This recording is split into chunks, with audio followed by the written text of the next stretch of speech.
Good morning guys. Chapter revise करेंगे unit, job, batch costing. तीन topic इसमें दे रखे हैं, यूनिट कॉस्टिंग, जॉब कॉस्टिंग और बैच कॉस्टिंग। हम स्टार्ट करते हैं सबसे पहले तो यूनिट कॉस्टिंग से। यूनिट कॉस्टिंग में हम कॉस्ट शीट बनाते हैं। यूनिट कॉस्टिंग में हम कॉस्ट शीट बनाते हैं और कॉस्ट शीट का जो फॉर्मेट स्टडी मॉड्यूल में दे रखा है हम उस फॉर्मेट को डिस्कस करते हैं। स्टडी मॉड्यूल में कॉस्ट शीट का फॉर्मेट दे रखा है। सबसे पहले हम लिखते हैं रॉ मटेरियल कंज्यूम्ड। सबसे पहले हम क्या लिखते हैं? Raw material consumed. Raw material consume कैसे आता है? Opening stock of raw material plus purchase of raw material minus closing stock of raw material. Opening stock में ऐड करना है परचेज को, लेस करना है क्लोजिंग स्टॉक को, तो हमें रिजल्ट क्या मिलेगा? हमें रिजल्ट मिलेगा रॉ मटेरियल कंज्यूम, जिसको हम डायरेक्ट मटेरियल भी कह सकते हैं। अगर क्वेश्चन में ओपनिंग स्टॉक और क्लोजिंग स्टॉक रॉ मटेरियल की डिटेल नहीं दे रखी है, केवल इतना ही दे रखा है मटेरियल कॉस्ट या डायरेक्ट मटेरियल कॉस्ट, तो हम ये एज्यूम करेंगे कि ये जो मटेरियल कॉस्ट हमें क्वेश्चन में दे रखी है वो मटेरियल कंज्यूम्ड की कॉस्ट ही दे रखी है। अगर स्टॉक की डिटेल नहीं है तो जो मटेरियल दे रखा है वो कंज्यूम्ड है, राइट। तो सबसे पहले हमें कैलकुलेट करना होता है रॉ मटेरियल कंज्यूम्ड, उसके बाद हम लिखते हैं डायरेक्ट वेजेज को, उसके बाद हम लिखते हैं डायरेक्ट एक्सपेंसेस को, और इन तीनों की टोटल को हम कहते हैं प्राइम कॉस्ट। तीनों की टोटल को हम क्या कहते हैं? Prime cost. उसमें हम ऐड करते हैं फैक्ट्री ओवरहेड। फैक्ट्री ओवरहेड कह सकते हो, प्रोडक्शन ओवरहेड कह सकते हो, मैन्युफैक्चरिंग ओवरहेड कह सकते हो, वर्क्स ओवरहेड कह सकते हो। फैक्ट्री ओवरहेड ऐड करने के बाद जो रिजल्ट आता है उसको कहते हैं ग्रॉस वर्क्स कॉस्ट, या फिर इसको कह सकते हो gross factory cost. Gross works cost में हम ऐड करते हैं ओपनिंग स्टॉक WIP और लेस करते हैं closing stock WIP। Opening stock WIP add करेंगे, क्लोजिंग स्टॉक WIP माइनस करेंगे, रिजल्ट क्या आएगा? फैक्ट्री कॉस्ट या फिर वर्क्स कॉस्ट। उसके बाद हम इसमें ऐड करते हैं 4 एक्सपेंडिचर। कौन कौन से 4 expenditure? First, quality control cost. हम इसमें क्या ऐड करते हैं? क्वालिटी कंट्रोल कॉस्ट को ऐड करते हैं। हम उसमें ऐड करते हैं research and development cost. Research and development cost को ऐड करते हैं। हम उसमें ऐड करते हैं administrative expenditure related to production. वो एडमिनिस्ट्रेटिव ओवरहेड जो प्रोडक्शन एक्टिविटी से रिलेटेड है हम उसको यहाँ पर ऐड करते हैं। एडमिनिस्ट्रेटिव ओवरहेड को हम 2 पार्ट में डिवाइड करते हैं। एक तो वो एडमिनिस्ट्रेटिव ओवरहेड जो प्रोडक्शन से रिलेटेड है, एक वो एडमिनिस्ट्रेटिव ओवरहेड जो सेल्स की एक्टिविटी से रिलेटेड है। जो प्रोडक्शन की एक्टिविटी से रिलेटेड है हमें वो एडमिनिस्ट्रेटिव ओवरहेड यहाँ पर ऐड करना है, राइट। उसके बाद हम ऐड करते हैं पैकिंग कॉस्ट प्राइमरी। जो प्राइमरी पैकिंग कॉस्ट है उसको हम यहाँ पर ऐड करते हैं। जो सेकेंडरी पैकिंग कॉस्ट है वो सेलिंग एंड डिस्ट्रीब्यूशन में जाता है, राइट। तो जो प्राइमरी पैकिंग कॉस्ट है उसको हम यहाँ पर ऐड करते हैं और उसमें से अब हमें लेस करना होता है। क्या लेस करना होता है? अगर स्क्रैप से बाई प्रोडक्ट को बेचने से अगर कुछ अमाउंट रियलाइज होता है तो वो हमें यहाँ से माइनस करना होता है। स्क्रैप को बेचने से, बाई प्रोडक्ट को बेचने से अगर हमें कुछ अमाउंट रियलाइज होता है तो हमें उसको यहाँ से लेस करना होता है, और जो रिजल्ट आता है उसको हम कहते हैं प्रोडक्शन कॉस्ट। क्या कहते हैं? Production cost. उसके बाद हम ऐड करते हैं opening stock finish goods, less करते हैं क्लोजिंग स्टॉक फिनिश गुड्स। जो रिजल्ट आता है उसको कहते हैं cost of goods sold. Result आता है उसको क्या कहते हैं? Cost of goods sold. उसके बाद हम ऐड करते हैं एडमिनिस्ट्रेटिव ओवरहेड जो सेल्स एक्टिविटी से रिलेटेड है। अगर वो प्रोडक्शन एक्टिविटी से रिलेटेड है तब तो वो कॉस्ट ऑफ प्रोडक्शन में ऐड हो जाएगा, और अगर वो सेल्स एक्टिविटी से रिलेटेड है तो हम उसको कहाँ लिखेंगे? यहाँ पर। एडमिनिस्ट्रेटिव ओवरहेड जिसको हम सेल्स एक्टिविटी से रिलेटेड कह सकते हैं या फिर हम उसको जनरल एडमिनिस्ट्रेटिव ओवरहेड भी कह सकते हैं, राइट। उसके बाद में हम ऐड करते हैं मार्केटिंग ओवरहेड, और मार्केटिंग ओवरहेड को हम 2 कैटेगरी में डिवाइड करते हैं। First is selling overhead and second is distribution overhead. उसके बाद हम क्या लिखते हैं? उसके बाद जो रिजल्ट आता है उसको हम कहते हैं कॉस्ट ऑफ सेल्स, या इसको आप कह सकते हो total cost, right. Following item are not considered, कौन कौन से एक्सपेंडिचर को, कौन कौन सी इनकम को हम कॉस्ट शीट में कंसीडर नहीं करते। डिस्काउंट, चाहे रिसीव हुआ चाहे हमने दिया, हम उसको यहाँ पर, इंटरेस्ट चाहे हमें मिला चाहे हमने दिया, हम यहाँ पर नहीं लिखते। Bad debts, transfer to reserve, income tax, profit loss on sale of asset, dividend की income, income on investment, any type of provision, ये सारे एक्सपेंडिचर और इनकम के आइटम जो है वो हम कॉस्ट शीट में नहीं लिखते, right. Administrative overhead, administrative overhead if related to production charge before calculation of cost of production. Administrative overhead if related to sales charge to cost of goods sold. If question is silent it is charge before cost of production, मतलब cost of production की calculate, जो हम cost of production को calculate करते हैं उससे पहले ही हमें एडमिनिस्ट्रेटिव ओवरहेड को ऐड करना है। अगर क्वेश्चन ने ये मेंशन नहीं कर रखा है कि एडमिनिस्ट्रेटिव ओवरहेड प्रोडक्शन एक्टिविटी से रिलेटेड है या सेल्स एक्टिविटी से रिलेटेड है या जनरल एडमिनिस्ट्रेटिव ओवरहेड है, अगर ऐसा कुछ नहीं दे रखा है तो हमें कॉस्ट ऑफ प्रोडक्शन से पहले ही उसको ऐड करना है। एक आप काम ये कर सकते हो, अगर एडमिनिस्ट्रेटिव ओवरहेड ही लिखा हुआ है और कुछ नहीं लिखा हुआ है कि वो किस एक्टिविटी से रिलेटेड है, तो आप उसको कॉस्ट ऑफ प्रोडक्शन से पहले ऐड कर देना और एक एजम्पशन लिख देना कि हमने ये एज्यूम किया है कि जो एडमिनिस्ट्रेटिव ओवरहेड है वो प्रोडक्शन एक्टिविटी से रिलेटेड है, राइट। क्लोजिंग स्टॉक का वैल्यूएशन कैसे होता है? अगर क्लोजिंग स्टॉक का वैल्यूएशन करना पड़े तो जो प्रोडक्शन की कॉस्ट आती है, अगर क्लोजिंग स्टॉक की क्वांटिटी दे रखी है, क्लोजिंग स्टॉक की वैल्यू नहीं दे रखी है, तो आपको क्लोजिंग स्टॉक का वैल्यूएशन करना पड़ेगा। कैसे वैल्यूएशन करोगे?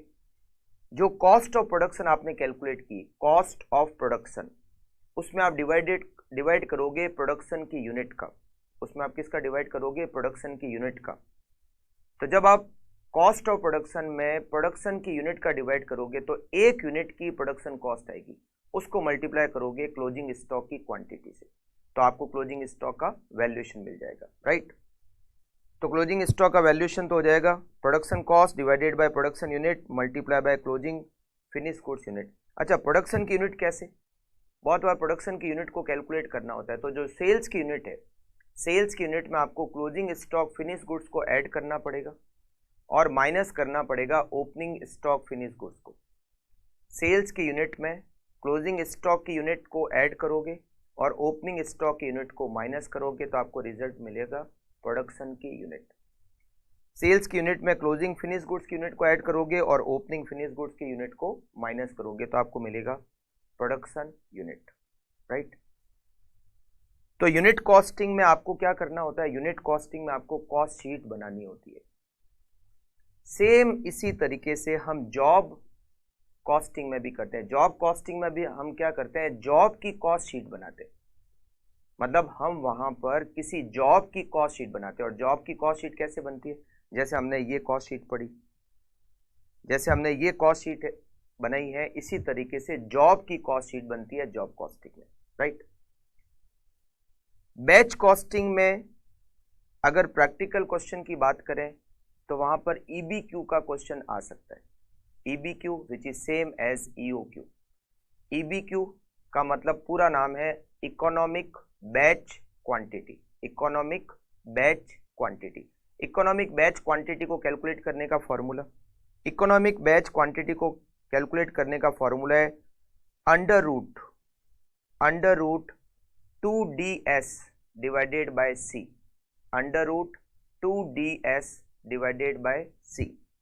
इसमें D का मतलब है annual demand of the product, annual demand of the product. जब हम EOQ कैलकुलेट करते हैं तो वहां पर मैंने आपको फॉर्मूला बताया था under root 2AB divided by C। उसमें EOQ में A का मतलब होता है annual requirement of raw material, annual requirement of raw material, मगर यहां पर जो D का मतलब है वो है annual demand of the product, annual demand of the product, या जिसको कह सकते हैं एनुअल प्रोडक्शन, एक साल में कितना प्रोडक्शन करेंगे, ये हो गया यहाँ पर D का मतलब। S का मतलब होता है setup cost per setup, setup cost per setup, वहां पर बी का मतलब था ऑर्डरिंग कॉस्ट पर ऑर्डर, यहां पर एस का मतलब है सेटअप कॉस्ट पर सेटअप, और सी का मतलब carrying cost per unit per annum. वहां पर भी मतलब था carrying cost per unit per annum, यहां पर भी मतलब है carrying cost per unit per annum. आप इस फॉर्मूले को under root 2ds divided by C कर सकते हो, या फिर फॉर्मूले को आप ऐसे भी कर सकते हो under root 2ab divided by C. अगर आप ऐसा करते हो under root 2ab divided by C, तो ए का मतलब हो जाएगा एनुअल प्रोडक्शन, बी का मतलब हो जाएगा सेटअप कॉस्ट पर सेटअप, और सी का मतलब carrying cost per unit per annum. तो 3 टॉपिक यूनिट कॉस्टिंग, जिसमें हम कॉस्ट शीट बनाते।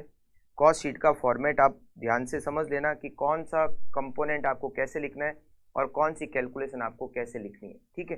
तो फॉर्मेट उसमें इंपॉर्टेंट है। कॉस्ट शीट जॉब कॉस्टिंग में जॉब की कॉस्ट शीट बनती है, और ये जो बैच कॉस्टिंग में इसमें जनरली जो क्वेश्चन बनता है वो EBQ का बनता है, और EOQ और EBQ का सेम कॉन्सेप्ट, राइट। अब इस चैप्टर में अगर थियरी की बात करें तो बहुत कम थियरी के पॉइंट दे रखे हैं। चलो पढ़ लेते हैं। सबसे पहला दे रखा है बैच कॉस्टिंग। बैच कॉस्टिंग क्या है? It is a type of specific order costing where articles are manufactured in predetermined lot known as batch. हम क्या करते हैं, जो प्रोडक्शन करना होता है उसको हम बैच में डिवाइड कर देते हैं, अलग अलग लॉट में डिवाइड कर देते हैं, और हर एक लॉट को हम क्या कहते हैं, one batch. A batch consist of certain number of units which are processed simultaneously to be for manufacturing operation. Batch wise cost is calculated. हम बैच कॉस्टिंग में हर बैच की कॉस्ट को अलग से कैलकुलेट करते हैं। Cost calculation means add all expenses which is incurred. Cost calculation का मतलब है उस बैच पर हमने जितना भी एक्सपेंडिचर किया उसकी टोटल करना, right. It is batch costing, batch wise costing, right. Job costing, job wise costing. Job costing में हम जॉब वाइज कॉस्ट को कैलकुलेट करते हैं। In this method cost are accumulated job wise. Job costing is carried out for the purpose of ascertaining cost of each job. हर job की cost को calculate करने के लिए हम जॉब कॉस्टिंग मेथड को काम में लेते हैं। It is suitable where customer wise job are executed. For example printing, furniture, hardware, ship building, heavy machinery, interior decoration, repair work etcetera. यहाँ पर जॉब कॉस्टिंग, क्योंकि वहाँ पर कस्टमर वाइज हर जॉब की कॉस्ट को अलग से कैलकुलेट किया जाता है, और कॉस्टिंग का तरीका जॉब वाइज होता है। जॉब कॉस्टिंग के बेनिफिट क्या? हर जॉब की जब अलग से कॉस्ट कैलकुलेट होती है तो हर जॉब की कॉस्ट को कंट्रोल करना थोड़ा आसान होता है। Effective cost control. Calculation of job wise profitability, हमें हर जॉब की प्रॉफिटेबिलिटी सेपरेटली पता चलती है। Help in planning, her job के लिए प्लानिंग करना आसान काम होता है, और हर जॉब की कॉस्ट कैलकुलेशन हमें मिल जाती है। डिसएडवांटेज कॉस्टली, क्योंकि हर जॉब की अलग अलग कॉस्ट हमें कॉस्ट एक्यूमुलेट करना होता है, हर जॉब की अलग अलग कॉस्टिंग करना होता है, तो थोड़ा कॉस्टली मेथड है। Chances of error due to lot of clerical work, not suitable in inflationary condition, क्योंकि वहां पर time to time cost increase होती रहती है। तो जॉब कॉस्टिंग के एडवांटेज भी है और डिसएडवांटेज भी है। जॉब कॉस्टिंग और बैच कॉस्टिंग में क्या डिफरेंस है, लास्ट थियरी का पॉइंट है। Job costing use for non repetitive and non standard product, वहां पर हर कस्टमर वाइज हम जॉब को एक्यूमुलेट करते हैं, और हर कस्टमर का जो काम होता है वो एक अलग टाइप का काम होता है, राइट। तो जॉब वाइज हर जॉब का अलग अलग टाइप का काम होता है, तो वहां पर नॉन रिपीटेटिव काम होते हैं, नॉन स्टैंडर्ड काम होता है। मतलब ऐसा नहीं कि एक फिक्स टाइप का ही काम कर रहे हैं हम वहाँ कस्टमर वाइज हर काम को अलग अलग एग्जीक्यूट करते हैं। हर जॉब एक जॉब दूसरे जॉब से अलग होता है। But in case of batch costing हम एक ही काम को अलग अलग लॉट में डिवाइड कर देते हैं, तो वहां पर हर बैच का काम ऑलमोस्ट एक तरीके का ही होता है। Batch costing use for homogeneous product. In job costing cost is determined job wise, in batch costing cost is determined batch wise. Each job is unique, her job दूसरे जॉब से अलग होता है, बट ईच बैच, यहां पर same नहीं, each batch is of same type. Her job अलग अलग टाइप का होता है। मान लो हमारे पास 5 जॉब है, तो जॉब 1 जो है वो अलग टाइप का है, जॉब 2 अलग टाइप का है, जॉब 3 अलग टाइप का है, जॉब 4 अलग टाइप का, जॉब 5 अलग टाइप का। मगर बैच में ऐसा नहीं होता, सारे बैच एक ही टाइप के होते हैं, राइट। अगर इसमें थियरी के हिसाब से इंपॉर्टेंट पॉइंट कहूं तो वैसे तीनों ही आप बराबर ही इक्वल इंपॉर्टेंट है। बैच कॉस्टिंग क्या होता है, जॉब कॉस्टिंग होता क्या है, उसके बेनिफिट, उसके डिसएडवांटेज, और जॉब कॉस्टिंग और बैच कॉस्टिंग में डिफरेंस इक्वल इंपॉर्टेंट है, सारे के सारे थियरी के पॉइंट, राइट। तो यहां पर हमारे चैप्टर कंप्लीट होता है। मिलते हैं नेक्स्ट चैप्टर नेक्स्ट क्लास में। Okay, thank you, bye bye.